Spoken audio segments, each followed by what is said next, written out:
Hey, today we're going to train your ear and your mouth to pronounce sounds that, well, don't exist in Spanish, but are totally essential in English.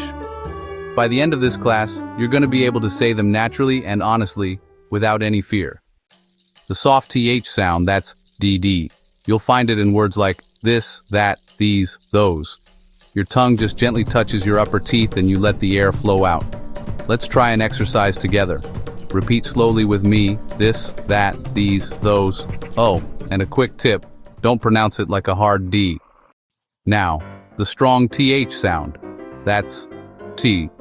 It pops up in words like think, thanks, Thursday, thousand. It's just like the last one, but you push out a little more air. Here's your exercise.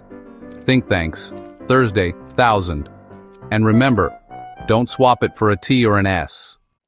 Let's talk about the difference between B and V.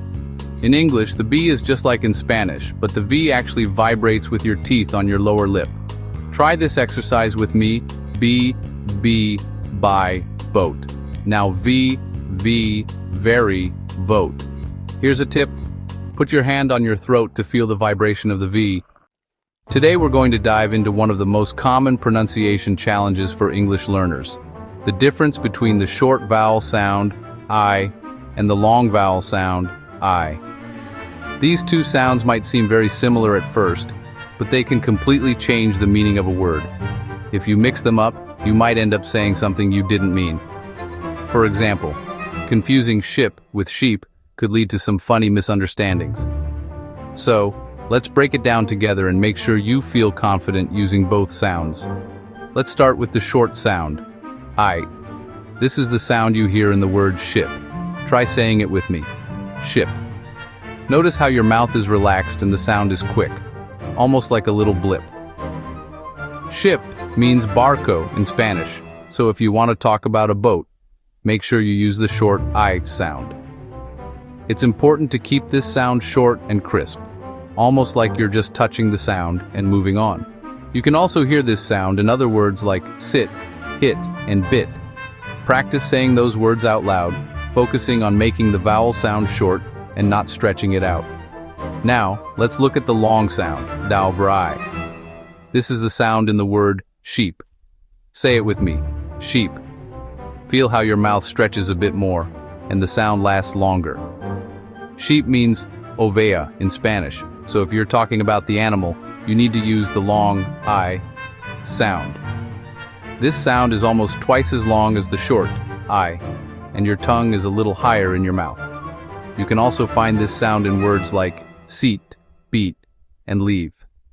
Try saying those words, and notice how the vowel sound is held for a moment longer. It's easy to see how mixing up these two sounds can lead to confusion.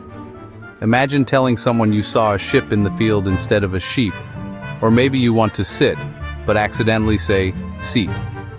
These little differences can make a big impact on your communication. That's why it's so important to practice and really feel the difference between the short and long vowel sounds. Now, let's do a little exercise together. I'll say a pair of words and you repeat after me. Ready? Ship, sheep. Listen carefully to the difference in the vowel sound. Let's try a few more pairs. Bit, beat, live, leave, sit, seat. Each time, focus on making the short sound quick and the long sound nice and stretched out. Practicing with pairs like these will help train your ear and your mouth to make the right sound every time. Let's keep going. Try these pairs. Fill, feel, lick, leak, hill, heel. Notice how the meaning changes with just a small difference in the vowel sound. If you want, pause the video and practice saying each pair a few times. The more you practice, the easier it will become to hear and say the difference. And here's a helpful tip. When you're practicing the long I-E-U sound, try smiling a little and holding the sound for about twice as long as the short I. Don't rush it. Take your time and really let the sound stretch out. If you can, record yourself and listen back to see if you can hear the difference. With regular practice, you'll be able to master these sounds and avoid those funny mix-ups. Keep practicing and soon you'll be pronouncing ship and sheep like a pro. Now let's take a closer look at the American R sound, which is represented by the phonetic symbol WAR. This sound is one of the most distinctive features of American English, and it can be quite tricky for Spanish speakers to master because it's produced in a very different way than the Spanish R. In fact, the American R is so unique that it often stands out immediately when someone is learning English as a second language. Unlike the Spanish R, which is made by tapping or vibrating the tip of your tongue against the roof of your mouth, the American R is much smoother and does not involve any vibration at all. In Spanish, you might be used to rolling your R's, especially in words like pero or caro, where the tongue rapidly taps the alveolar ridge. But in American English, the R is produced without any rolling or tapping. It's a completely different movement, and that's why it can feel so unfamiliar at first. To make the American R, your tongue doesn't actually touch the roof of your mouth at all. Instead, you want to slightly curl the tip of your tongue upward, but keep it suspended in the middle of your mouth. The sides of your tongue might gently touch your upper back teeth, but the important thing is that the tip stays away from the roof. Try to keep your lips slightly rounded, almost as if you're about to whistle or say the word or. This position helps you create that deep, resonant R sound that's so characteristic of American English. Let's practice this sound together using some common English words. Listen carefully and repeat after me. Red. Notice how the R at the beginning of red is strong and clear, but there's no vibration. Next, try right. Again, focus on keeping your tongue curled up and your lips rounded. Now, let's say really. Pay attention to how the R sound appears at the beginning and in the middle of the word. Finally, try run. Each time, make sure you're not letting your tongue touch the roof of your mouth or vibrate.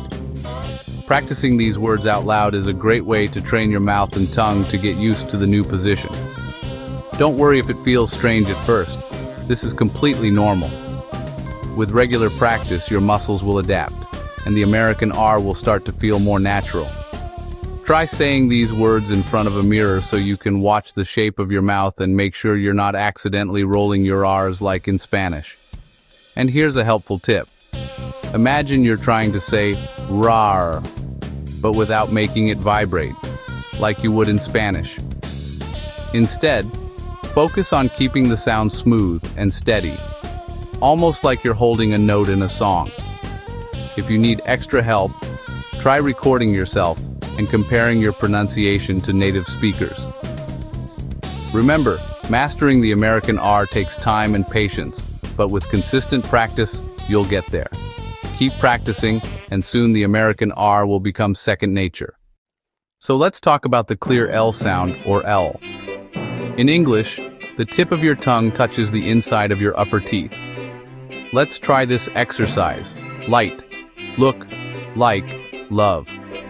My tip for you is to do it slowly and really feel the contact of your tongue.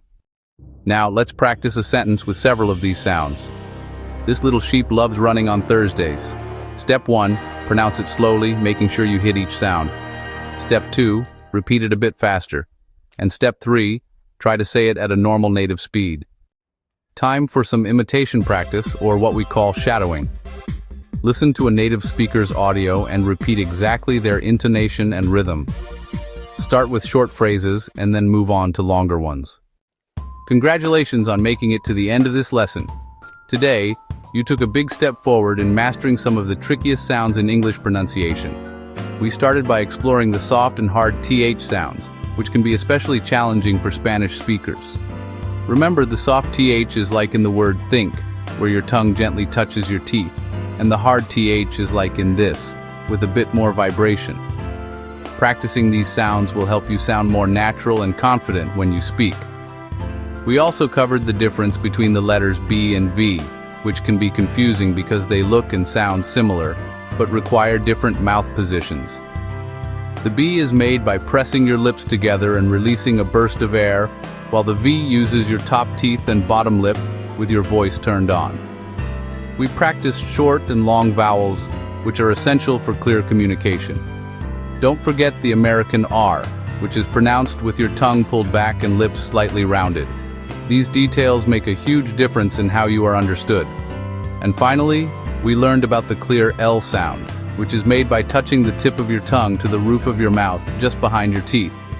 Now, for your final challenge, choose 5 new English words that include any of these sounds: th, b, v, r, or l.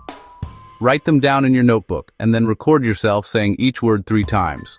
Listen to your recording and compare it to a native speaker if you can. This practice will help you notice your progress and areas to improve. Before you go, remember to like this video and subscribe to our channel so you never miss a lesson. Your journey to mastering real, everyday English is just beginning, and every bit of practice counts. Keep challenging yourself, stay curious, and don't be afraid to make mistakes. They're part of learning. We're here to support you every step of the way. See you in the next lesson.